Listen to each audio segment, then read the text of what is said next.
বছরের শুরুতে ধামাকাদার ফোন নিয়ে হাজির হয়ে গিয়েছে স্যামসাং। তাদের A25 ফোনটার মধ্যে থাকছে 120 হার্জের মাখনের মতো সুপার অ্যামোলেড প্যানেলের ডিসপ্লে, মারাত্মক লেভেলের ক্যামেরা সেটআপ আর সর্বোচ্চ 8 থেকে 16 জিবি র্যামের সুবিধা। সো গাইস, আগামী 3-4 বছর প্রবলেম ফ্রি ভাবে এই ফোনটা ইউজ করা যাবে কিনা আর ফোনটার মধ্যে কি এমনই থাকছে সেটাই জানাচ্ছি পুরো ভিডিওতে।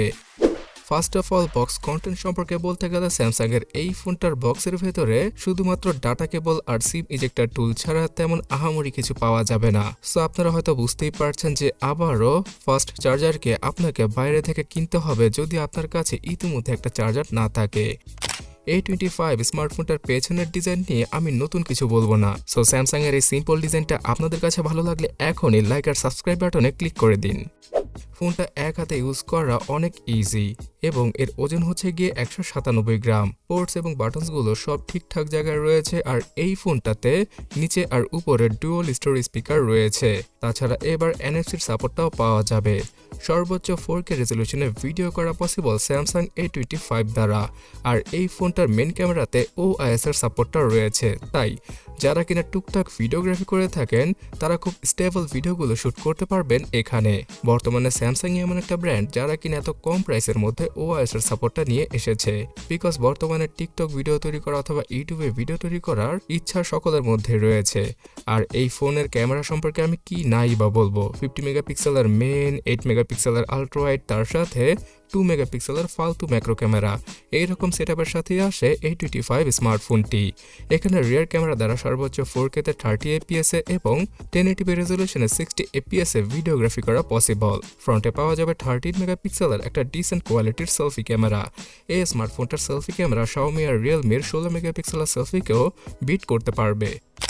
আর যেহেতু এটা স্যামসাং এর A সিরিজের ফোন, তাই এখানে সফটওয়্যার সাপোর্ট নিয়ে কাউকে দুশ্চিন্তায় পড়তে হবে না, বিকজ এখানে 4 বছরের OS আপডেটের পাশাপাশি 5 বছরের সিকিউরিটি প্যাচের আপডেট পাওয়া যাবে। যেহেতু এই A25 ডিভাইসটা অ্যান্ড্রয়েড 14 এর সাথে এসেছে, তাই 15, 16, 17 সহ অ্যান্ড্রয়েড 18 এর আপডেট পেয়ে যাবে 2028 সাল অবধি স্যামসাং এর A25 স্মার্টফোনটি। ইতিমধ্যে আপনারা জানেন যে স্যামসাং এর A সিরিজের One UIটা পুরোপুরি ফ্ল্যাগশিপ লেভেলের S সিরিজের মতো হয়ে থাকে, তাই লক্ষ টাকার স্মার্টফোনের এক্সপিরিয়েন্সটা এখানে পাওয়া যাবে।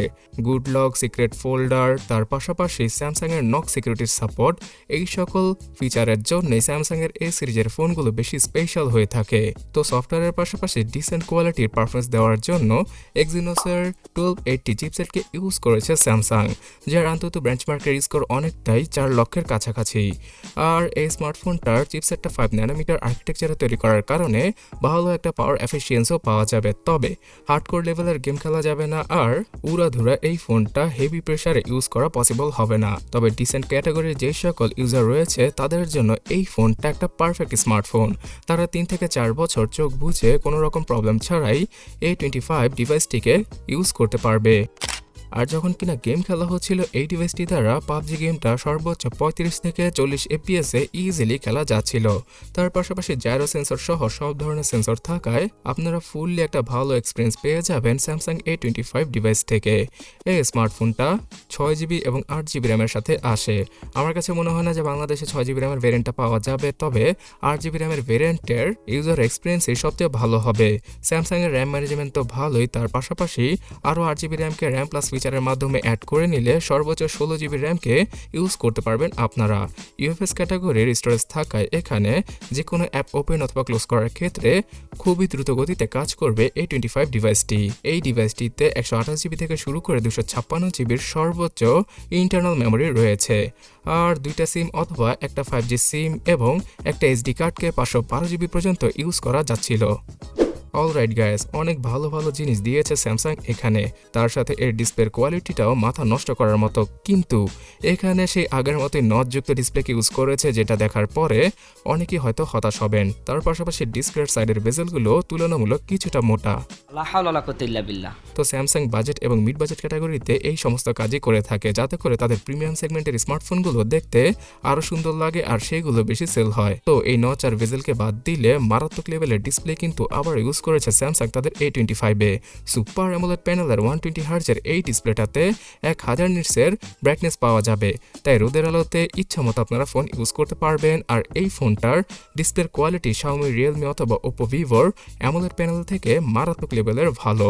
এখানে পাঁচি কালার শো করতে পারে এই ফোনটা। আপনি ভিডিওতেই দেখতে পাচ্ছেন যে কন্টেন্ট ওয়াচিং এর ক্ষেত্রে কতটা মারাত্মক লেভেলের সুন্দর লাগে এই ফোনটার ডিসপ্লে। 6.5 ইঞ্চির এই কম্প্যাক্ট সাইজের ডিসপ্লের জন্য এক হাতে ইজিলি ইউজ করা পসিবল হচ্ছিল স্যামসাং এর A25 স্মার্টফোনটি। তবে ডিসপ্লের মধ্যে আর ফিঙ্গারপ্রিন্ট স্ক্যানারকে ইউজ করেনি স্যামসাং। কস্ট কাটিং করার জন্য Xiaomiর মতো সাইড মাউন্টেড ফিঙ্গারপ্রিন্ট স্ক্যানারকে ইউজ করেছে এখানে। তার সাথে পাওয়া যাবে সফটওয়্যার বেস ফেস আনলকের সুবিধা। 5000 mAh এর ডিসেন্ট ক্যাটাগরির ব্যাটারি রয়েছে A25 ডিভাইসটিতে এবং 25 ওয়াটের চার্জিং টেকনোলজিকে ইউজ করা হয়েছে ফুললি ডিভাইসটিকে চার্জ করার জন্য। তাই 1.5 থেকে 2 ঘন্টার মতো সময় লাগছিল A25 ডিভাইসটিকে ফুললি চার্জ করতে। সো এট দ্য এন্ড পুরো ভিডিওটাকে সামারাইজ করলে এই স্মার্টফোনটার পারফরমেন্সটা ডিসেন্ট, ক্যামেরাটা খুব ভালো আর ডিসপ্লের কোয়ালিটি মারাত্মক লেভেলের। তার সাথে এই বছর যেহেতু বাংলাদেশে 5G আসছে, তাই এই 5G স্মার্টফোনটি কিনলে আপনারা লাভবান হবেন। সো বাংলাদেশের মার্কেটে আনঅফিসিয়াল ভাবে 18 থেকে 22,000 টাকায় ইজিলি A25কে আমরা পেয়ে যাব, যেমনটা কিনা বর্তমানে আনঅফিসিয়াল ভাবে A24টা পাওয়া যাচ্ছে। তবে অফিসিয়াল ভাবে ফোনটার প্রাইস 40,000 টাকাকে ছাড়িয়ে যাবে। এটা হয়তো আমাকে বোঝাতে হবে না, বিকজ বাংলাদেশে ইম্পোর্ট করা ফোনের উপর ট্যাক্স ভ্যাটের পরিমাণ অলমোস্ট ডাবল। তবে এই মুহূর্তে 20,000 টাকার সেরা 3টা সুপার স্মার্টফোন রয়েছে, সেগুলো সম্পর্কে জানতে ডান পাশের ভিডিওটাতে ক্লিক করুন অথবা কমেন্ট সেকশনটা চেক করুন।